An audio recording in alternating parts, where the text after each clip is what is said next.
Thank you, David.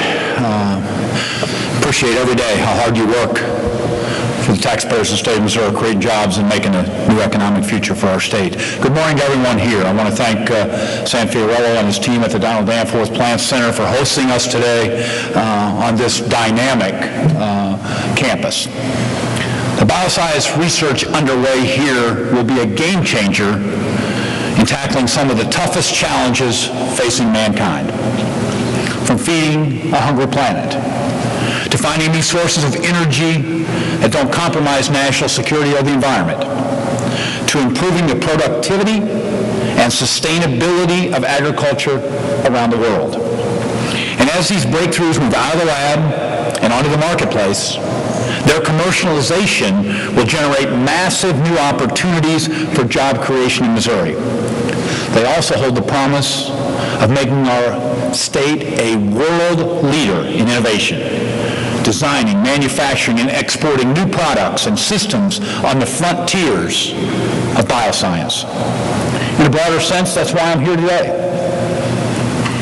We have the opportunity to make transformational change in our state. I'd like to take the next few minutes to lay out my economic vision for that transformation, outline some of the specific investments we need to make Missouri more competitive tomorrow, and to explain how we will do that in a way that is fiscally responsible and produces the best return on the taxpayers' investments. Of equal importance is how to pay for these investments. Tax credit reforms have been identified by an expert bipartisan commission that will bring some long overdue fiscal discipline to these entitlements. That will free up the money we need for smart strategic investment in job creation without sacrificing critical needs like educating our children, health care, public safety, and disaster recovery. We cannot uncouple these major investments from tax credit reform. This is the moment to leverage our unique Missouri assets and seize unique Missouri opportunities whose time has come. We simply can't sit back and wait. Too much is at stake. To that end, I intend to call the General Assembly into special session in September. By working together in a bipartisan fashion, as we have done so successfully in years past, and throughout this process for the past several weeks, we will accomplish this transformational change building on our strengths. Missouri is perfectly positioned to leverage our assets. Our central location, a workforce that's second to none, our bioscience powerhouses, some of the lowest energy costs in the nation, low taxes, and an outstanding quality of life. We're poised to accelerate the growth of existing businesses, to expand global trade, and to fuel innovation and to nurture startups. But first, we must reach a consensus on the key components of an economic development plan. Working with both parties in both chambers, we passed significant jobs packages in 2009 and 2010, while navigating the state budget through some very choppy water. And we balanced the budget again this year without raising taxes and without jeopardizing our state's spotless AAA credit rating. This year, we again worked in a bipartisan fashion with leaders of the General Assembly on a new jobs package that would put more Missourians to work right away and position us to compete for the best jobs in the 21st century economy. We have not yet crossed that goal line, but we will. Next week, I will be meeting with the leaders of the House and the Senate to chart a course that will put Missourians to work in every part of the Show Me State, from St. Louis to Kansas City to Joplin and everywhere in between.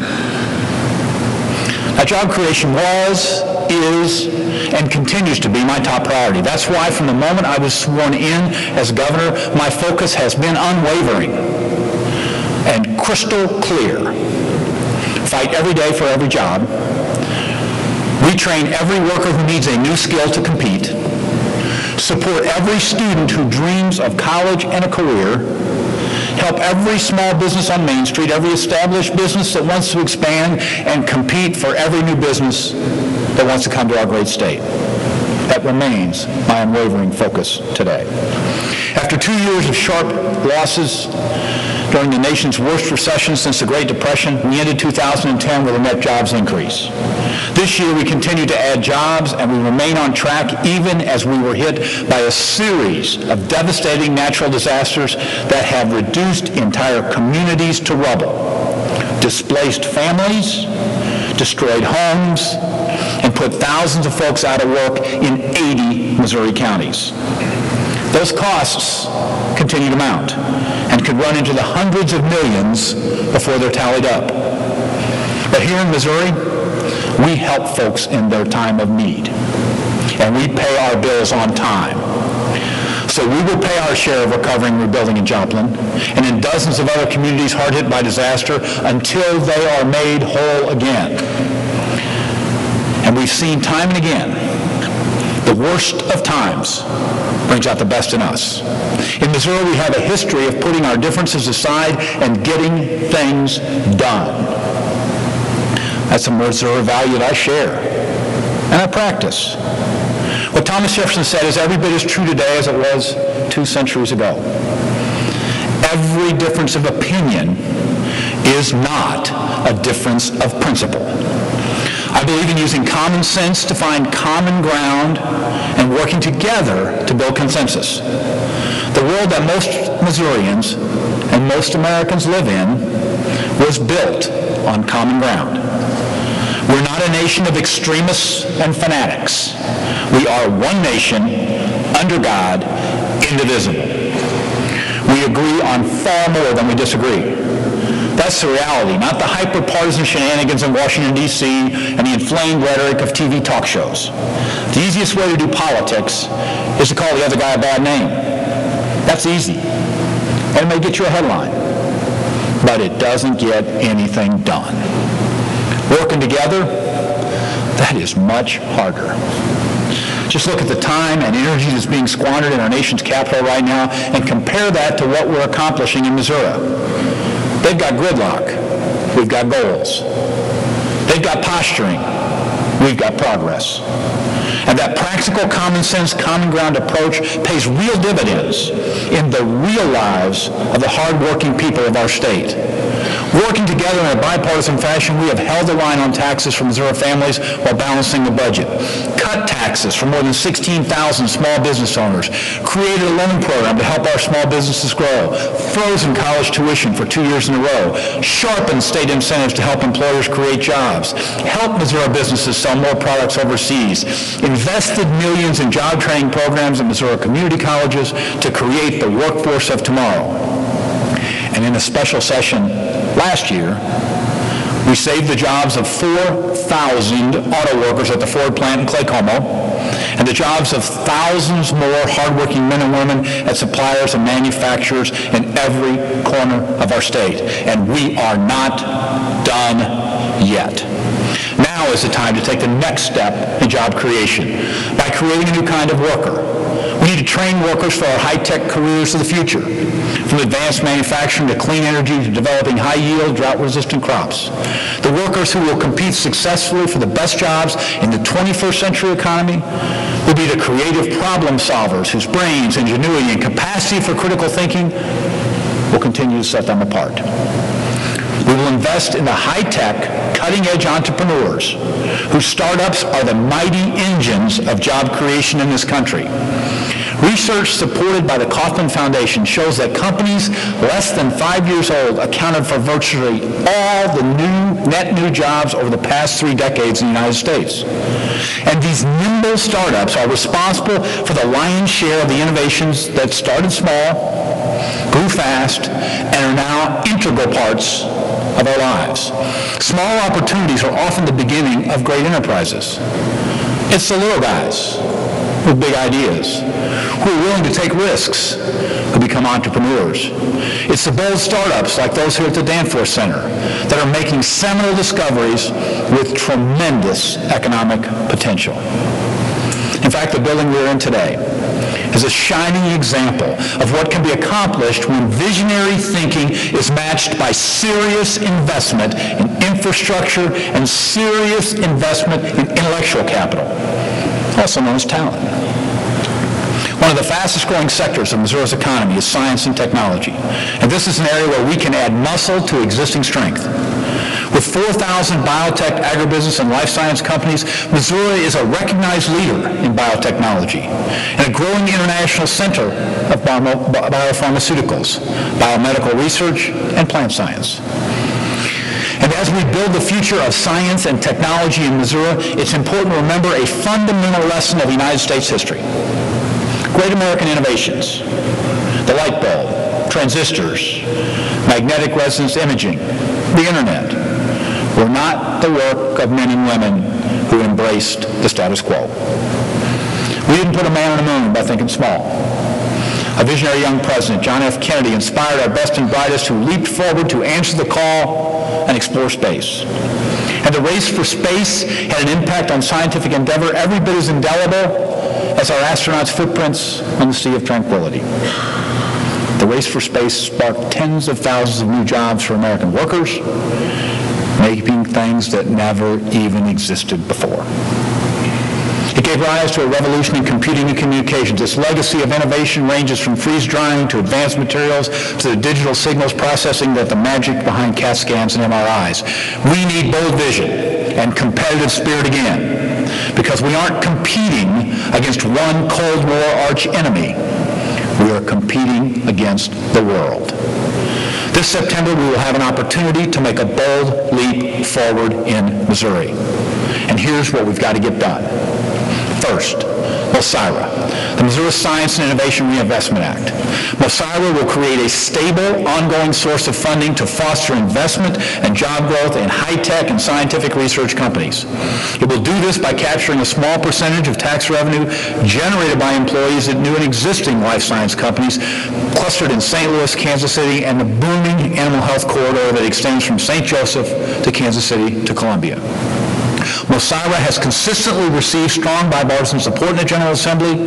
Furthermore, it is supported by the business community throughout the state and is consistent with the Missouri Strategic Initiative for Economic Growth. A lot of good work has been put in on this in the past 2 years. Let's get it done. Second, Compete Missouri. My economic development team, led by David Kerr, met with business and economic development leaders all over the state and spent the better part of 6 months last year drafting a blueprint for economic growth. One key component of that blueprint was the Compete Missouri initiative. The top business leaders across our state told us we needed to update and upgrade our toolbox of economic incentives. We needed tools that were sharper, more effective, and more user-friendly. So we're cutting through red tape, streamlining processes, and meeting the job creators where they are, rather than forcing them to contort their business plans to fit our obsolete economic development regulations. In Kansas City, we need the tools to compete with other states to make sure good-paying jobs come to Missouri and stay in Missouri. Every major economic development organization in the state has gone on record to support Compete Missouri. Let's get it done. Third, foreign trade. In an overall economic picture that is slowly and steadily gaining speed, foreign trade is a breakaway success. Missouri's total exports grew by 35% in 2010 for a total of nearly $13 billion. And during the first quarter of 2011, Missouri exports were up an additional 18% year over year. Transportation equipment, chemicals, pharmaceuticals, and aerospace topped the list, but we're also selling more food and agriculture products, from beef to biodiesel to bioengineered seed. In Asia, currently our top priority for trade expansion, we sell biotechnology to Japan, wood products and Volpe salami to South Korea, soybeans, cotton, and corn to China, beef, poultry, and wine to Taiwan, and all of those are only the beginning. Here in Missouri, we make things, and we're going to keep on making things at the most sophisticated and efficient manufacturing facilities in the nation. Now we need a better way to get our goods from here to there. We need to take full advantage of our central location by making a substantial investment in bricks and mortar infrastructure in the area around Lambert Airport. If we want to sell more beef to Asia, we need refrigerated warehouses. If we want to sell more pharmaceuticals and aerospace equipment, we need safe and secure transport facilities. The creation of a thriving commercial hub in St. Louis would allow us to continue to drive exports through the roof, which in turn drives job creation, profitability, and prosperity, not just in the St. Louis area, but all across our state. I'm a strong supporter of this initiative, and to do it well will include transparency, accountability, and oversight. Let's get it done. Yeah.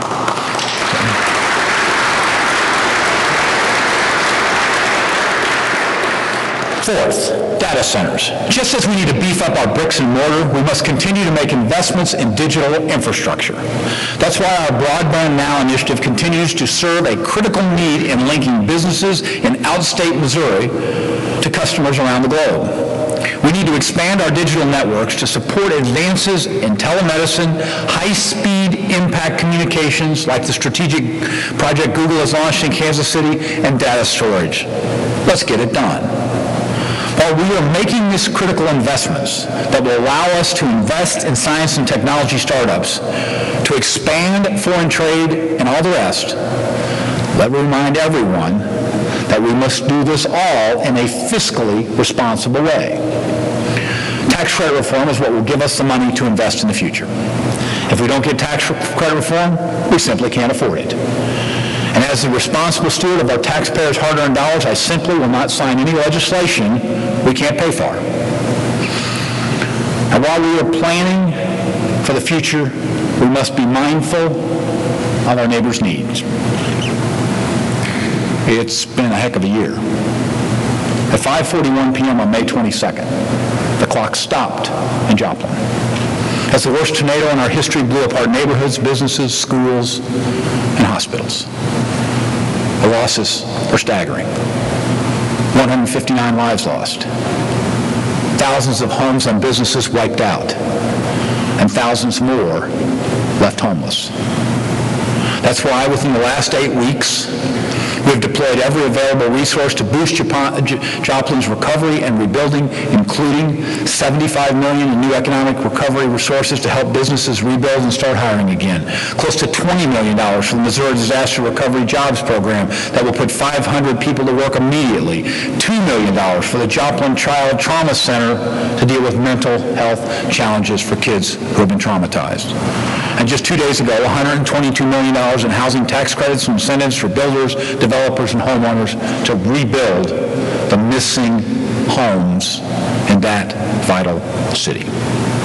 We've also made good on our promise to help the thousands of other Missouri families from the Boot Heel to the Iowa border whose lives have been turned inside out by a string of natural disasters, including twisters on New Year's Eve here in St. Louis, a record-breaking blizzard that forced a shutdown of I-70, flooding and the blowing up of a levee in the Boot Heel that put farms, homes, and 130,000 acres of prime farmland underwater, and continued flooding along more than 500 miles of the Missouri River that is crippling communities from the Iowa border all the way to near St. Louis. These disasters touch virtually the entire state, more than 80 counties, and will require extraordinary state action to finance emergency and long-term recovery efforts. We're still adding up the costs, but it's becoming clear that the bill will be in the hundreds of millions. As I said earlier, here in Missouri, we pay our bills. That, too, will be on the table for our special session. Now, I am as optimistic as ever that we will do what's ever necessary to put people back to work, to transform our economy in the future, and to take care of our neighbors in need. Because we share common values and common goals. We want the opportunity to work hard at work worth doing, whether it's building the next generation of fuel-efficient trucks or growing better soybeans to feed a hungry world. We want our children to get a first-rate education that prepares them to compete for the best jobs in the global economy. We want safe, strong communities where good Samaritans help those in need. As I said in my State of the State address, We want a vibrant and prosperous economy where made in America is still the gold standard, whether it's stamped on an F-150 or an F-15, and we make them both with pride in the Show Me State. The people of Missouri want jobs. They want progress. They want Missouri to win. With your help, we will get it done. Thank you very much.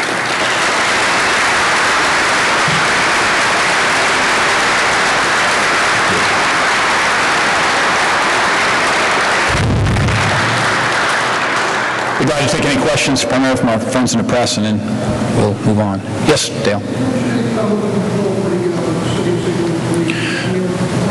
I mean, today's focus is on job creation and paying for it, as well as dealing with these disasters. We look forward to working with the legislature in the weeks to come. If we can reach a crisp consensus on those matters that are efficient to get handled during the session, we certainly would look at that. But I think it's going to be real important to keep this special, as inexpensive as possible for the public, and that means putting things in a package that are relatively tight.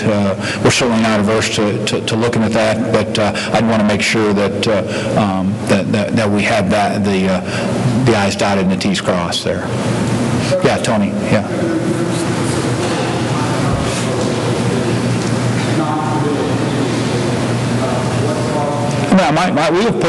We put $500,000 in to pay for a freight forwarder 2 years ago. We put $1 million in last year to assist in many parts of this. I mean, I don't put the taxpayers' dollars in play for things I'm non-committal about. It has been important for us. I've spent last weekend meeting with the Council General and with a series of governors specifically up to talk specifics about where we're going. Like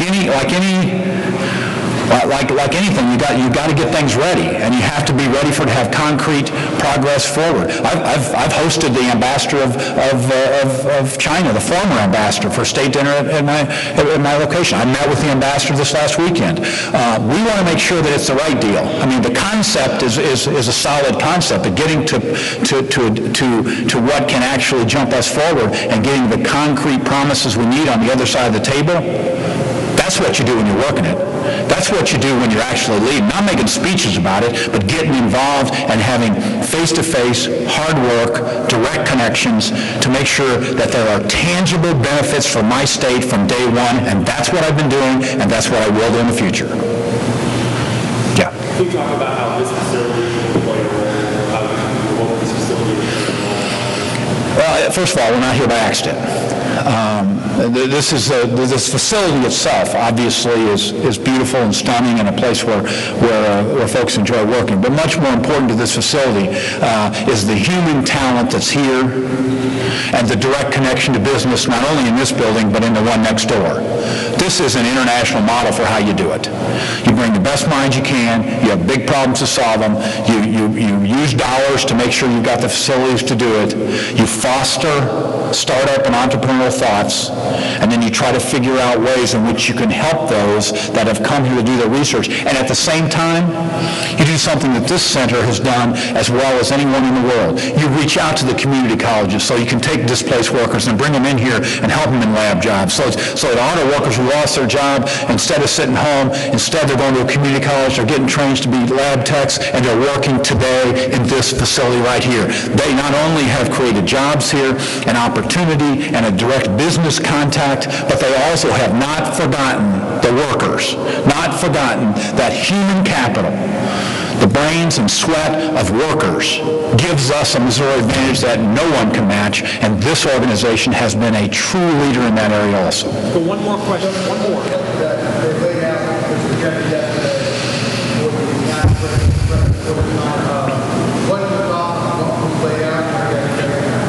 Sure. Yeah, it's a real positive framework. I mean, it's clearly that framework is where we move. I think that in the coming weeks we'll take in essence these term sheets and draft them into a call, work together to make sure that we're being efficient and effective with the taxpayers' dollars. But I think what the work that's been done, there's a lot of good work. You take things like Mosaro, and we've been working on that for years. I mean, I remember 3 years ago talking about this, but a lot of good work in the legislative process over the last couple of years on a lot of these things. We're not buying brand new pencils here. These are ones that they've been sharpening for a while. These are things that folks have been working on that in one form or another came relatively close to getting done. And we have this unique ability, I think, with this framework to make these steps forward that'll help our entire state, while at the same time paying for it. And I think that's really important for taxpayers out there to understand that we are prepared to make the challenging choices and the other necessary changes that will shift to places we can create jobs, significant resources here now and in the future. And I think that what the legislature has been working on and what they've been doing, and we've been in contact obviously with them during the process, provides us a very positive framework to get down to the necessary details between now and September. And that's my golly, folks, you compare what we're doing to what's going on all over the country. People of goodwill with the differences between, even if you're trying to write up what the differences are, so relatively nuanced. And sure, we will spend the time to work all of that sort of stuff out, so we're so we're most efficiently using the taxpayer resources in the special. But boy, I think a positive framework has been established here, one that I am confident will lead to a very productive session and a transformational economic step for our state. One more, and then I got to go. Yeah, yes, sir.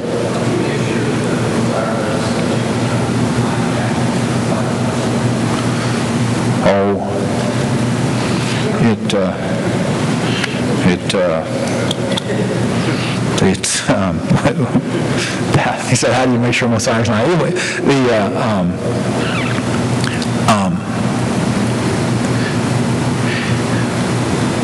in a very simple way, you make sure the pilots flying the plane aren't changing their course, regardless of what they're saying in the cheap seats in the back. Thank you all.